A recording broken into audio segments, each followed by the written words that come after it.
Local 4 News begins right now with a breaking news alert. And this information just into our newsroom. A baby has been injured in a shooting on Detroit's east side. The scene is on Madeline Street, not far from Ross. Jermont Terry has just arrived on the scene. Jermont.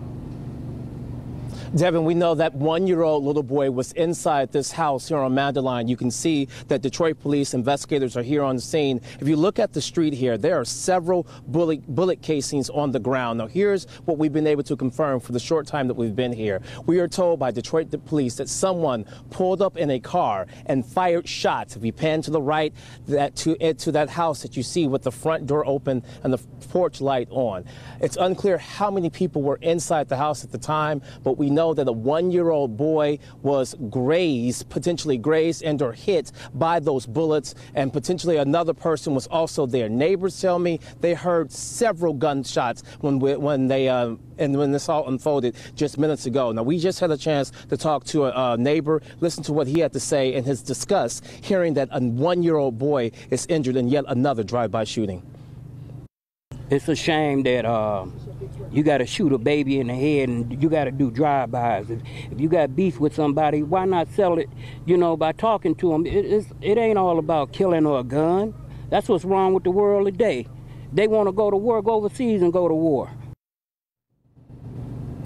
Now, we do know that Detroit police took that one-year-old boy to St. John Hospital. Again, his condition unknown. We know that the little boy was inside the house. It's unclear if the bullets actually hit him or if he was grazed or if other objects from the several shots that were fired potentially injured this child. Again, the one-year-old boy at the hospital at St. John. We're working to find out if other people inside this house were also injured as well. That's the very latest on the city's east side. Reporting breaking news, Jermont Terry, Local 4. Jermont, I know it's still early in the investigation, but have police said anything about a getaway car, what they're looking for, a description of anything?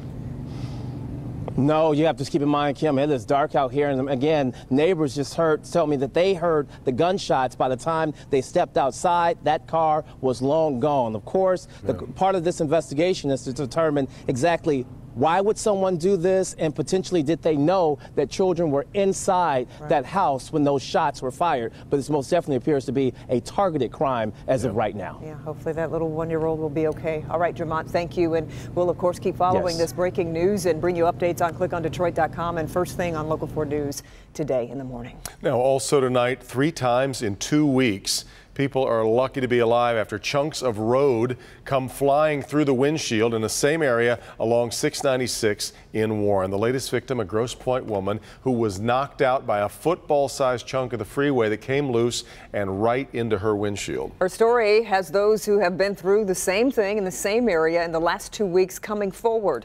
Mara McDonald is live in Warren tonight. Mara, each of them were hit on the driver's side of the windshield. They sure were, with chunks of road like this, each in this general area. We're at 696 in Hoover, and in 2 of these cases, this hunk of road hit them right in the head. Just ask Ann Kramer. The police said that they thought it was kicked up by a truck and thrown through the windshield. Ann has her hunk of road as a souvenir after it came barreling through the glass. All I remember is the glass flying all over me and the whoosh of the air and feeling that I was going to die. This happened to her 2 weeks ago on 696 near Hoover, the same area where a 42-year-old Grosse Pointe woman had a football-sized chunk of road come through her windshield today, knocking her out and sending her car into another one and ending up smashed into the concrete divider. And then there's this man from Chesterfield Township. It happens in the blink of an eye, and then before I knew it, glass was everywhere. His car is still in the shop getting repaired after this happened last week. So far, police say they don't think anybody is throwing these hunks. Rather, the road is disintegrating and chunks are coming loose and getting kicked up by trucks. The Macomb County Road Commission sent out a crew to put on a cold patch today on the spot where the chunk came loose. I hope it never happens again. I hope it doesn't happen to anybody else. That's why I'm doing this, because I don't want this to happen to somebody else. Back here live, MSP telling us they are preserving that hunk of road that went through that windshield today, and they're sending it off to MDOT to try and figure out what is going on out here. Kimberly Devin, back to you. Absolutely unbelievable, Mara. Do we have any idea on how the woman who was hurt in today's accident is doing now? She was hurt pretty badly. She is currently listed in critical condition, Kim. Back to you. Keep us posted, Mara. Thank you. Devin. A former FBI director is going to oversee the investigation into whether there was collusion between the Trump campaign and Russia. President Trump and his team were notified only after the order was signed. Why did you make the decision to appoint? The Justice Department tonight appointing former FBI Director Robert Mueller as special counsel to step in. He's going to lead an investigation into possible Trump campaign ties to Russia. The administration bending under pressure from both parties. In a statement, President Trump repeated that there was no collusion between his campaign and any foreign entity, adding, "I look forward to this matter concluding quickly." Mueller led the FBI for 12 years under Presidents Bush and Obama. He has a superb reputation as director of the FBI. I think he's well thought of by people on both sides of the aisle. We have to detox this. We have to take the politics as best we can out of it. The House and Senate are each leading their own investigations, and NBC News has learned two central figures from the Trump campaign. Former manager Paul Manafort and former National Security Advisor Michael Flynn have been asked to respond to a grand jury. Meanwhile, the number 2 House Republican, Kevin McCarthy, now explaining something he said last year, that then candidate Trump was paid by Vladimir Putin. Because if you listen to it, it said everybody laughs. So you know it's a bad attempt at a joke, and that's all there is to it. No one believes it to be true. What he calls a laughing matter then, now the subject of serious questions. Now, Mueller will have to appoint a special team before he can get started, so that will, of course, delay the start of the investigation. Now, in the meantime, President Trump interviewed 4 candidates to fill the vacancy left by former FBI Director James Comey, the acting director Andrew McCabe, former Senator Joe Lieberman, Frank Keating, former 2-term governor of Oklahoma, and Richard McFeely, who was a career FBI agent. You'll notice no Mike Rogers, the former Michigan congressman, on that list. The Senate would have to confirm whoever the president nominates. Since our news at 6 o'clock, we are getting a look at new video showing the aftermath of a police-involved shooting on Detroit's east side. Cell phone video shows officers running over to the man moments after they opened fire. The chief says the 31-year-old was acting erratically near a hotel on Jefferson, then ran into traffic, pulled a gun, and started shooting at police. They returned fire. His injuries are described as non-life-threatening. No officers were hurt. An EMS captain with Detroit Fire and Rescue has been placed on leave, accused of making racist, anti-Muslim and anti-Semitic social media posts. According to the Council on American Islamic Relations, the post targeted immigrants, Muslims, and other minority groups. The fire commissioner released a statement saying the posts are disturbing and are under investigation. A woman caught on camera stealing from 2 boutiques in Plymouth has turned herself in. We first showed you the surveillance last week from Home Sweet Home and Birchwood. You can see the woman there taking jewelry and sunglasses and putting them in her purse. Police say not only did she confess to stealing the items, she brought those items to the police station and turned them in. There are the items there. She'll be charged with retail fraud. Well, today they'll never forget, but for all the wrong reasons. Fists flying at a high school graduation. What in the world set these families off? Local law enforcement taking on scam artists at the pump. How they're fighting to keep skimmers from stealing your credit card information. Hi, Andrew. Hey there, Kimberly and Devin. Still feeling like summer out there. Temperatures in the 70s, 78 to near 80 degrees right now. But we have showers and storms to our west. How do they affect your Thursday? What about your weekend? Got your full weather forecast in just minutes. All right, Andrew. But first, assaulted in the military, a Navy veteran revealing his darkest secret. And that happened to me. I was going to take it to my grave. Well, now he's shedding light on the problem and bringing hope to others. The Defenders have that next. And we remain on the scene of breaking news on Detroit's east side. A 1-year-old boy injured in a shooting. You're looking at live video right now with police gathering information there. A bunch of shell casings out there, according to Dermot Terry, who's out on the scene reporting for us tonight. We're told somebody started shooting into the home on Madeline Street late tonight. The baby has been taken to St. John Hospital. There's no word yet on the little boy's condition. We'll continue to follow this breaking news and bring you updates on air and on clickondetroit.com. We'll be right back. Well, every year, thousands of military personnel are sexually assaulted while serving our country. 85% of the time, the attacks go unreported. Tonight, a local Navy veteran is sharing his story of military sex trauma after being attacked at sea. He hopes other survivors know they are not alone and that help is available. Defender Kevin Dietz has the story.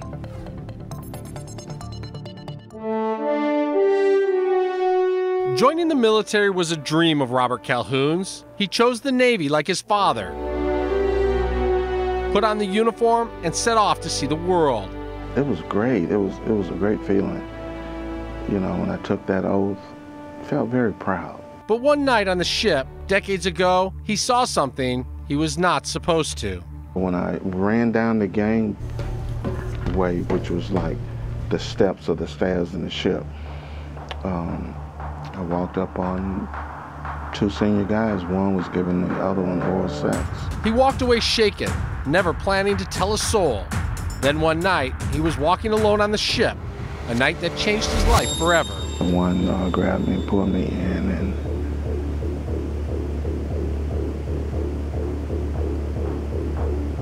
they took turns.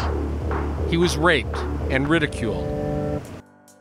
He was far away from home and wasn't sure what to do. They told me that if I said anything, that they would throw me overboard. I must have showered for about 3 or 4 hours. He decided not to report it, instead burying it emotionally. And once home, burning everything he owned that reminded him of the Navy and what had happened to him that night. There was a lot of anger. I hated the Navy. I hated the VA. But it was eating him alive. He started drinking. And those demons had those shackles around me. I've been delivered from the shackles now. What did work, going to the John Dingell VA and telling them everything that happened. He got counseling and therapy. It worked wonders. I talk about it today because it's therapeutic. I'm not ashamed. I can stand tall in adversity and talk about it. Now he helps others who have similar experiences. Women and men would grab me. Man, that happened to me. I was going to take it to my grave. He said, thank you. Dr. Gerald Shiner says historically, rape in the military has been underreported. If you tell someone what happened, you get blamed, you're a snitch, people humiliate you, people make fun of you, and usually the perpetrators don't get any consequences. But today, things are getting better. Improved systems are in place for victims to file complaints. There's a zero tolerance for abuse, there's a zero tolerance for racism, and whether that's just on paper or whether it's real, you know, it takes time to implement those things, but it is better than it was in 1970. Robert Calhoun is on the mend now and helping others by sharing his story and offering support to many military men and women. I know what my purpose is to reach down and pull somebody else back up, to help somebody. Calhoun says had he not sought professional help at the VA, he would never be in a position today to be able to help others. We have put a number of links on our Defenders page at clickondetroit.com where veterans can go to seek help at no cost. Kevin Dietz, Defenders. That's a really heavy weight to carry around for that many years, isn't it? Strong for him to come forward, no too. doubt. Yeah. Here's what Karen Drew is working on for tomorrow night at 11. The Cipriano case made national headlines. A son murders his father with a baseball bat and beats his mother and brother. They survive. Now, for the first time, Rose Cipriano breaks her silence. There's so much internal struggles going on daily. This was Sal after the attack. Now, see his remarkable recovery. He's by far the strongest patient I'll ever meet, no doubt. I'll take you to the Brain Center where this family is healing and gaining strength and ready to talk. When I wake up every day, I have to make a choice. Where do we go with this? Positive or negative? The Ciprianos, exclusive, tomorrow at 11. Wow, quite a story coming up. All right, Andrew is in for Ben tonight, and I would nominate today as the best day of the year so far. What do you think? I would think so, but that depends on what's coming tomorrow. Is it going to be better tomorrow? You can't enjoy today. It's gone. Very demanding. Tomorrow. Well, let's end the year now then, shall we?